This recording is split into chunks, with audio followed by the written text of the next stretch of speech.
Watching Miss Universe ngayon 2023.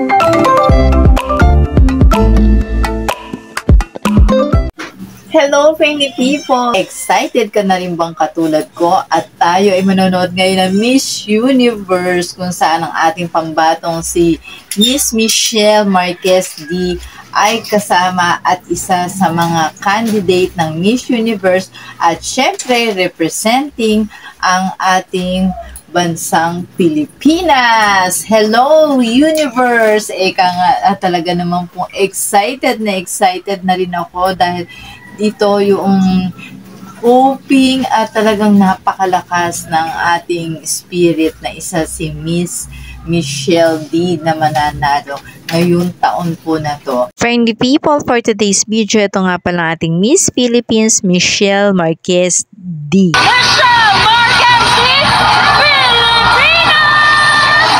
OMG, so beautiful and confident Miss Michelle. Nakapasok po siya sa top 20 and top 10.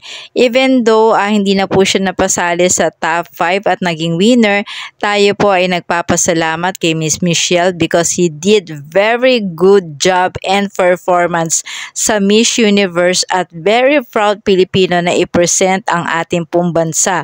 At dito nanalo nga rin pala siya ng special award. Congratulations! Thank you for watching for today's video ngayong weekend. Ito ang Miss Universe 2023. Thank you for watching. Bye everyone. Happy weekend po.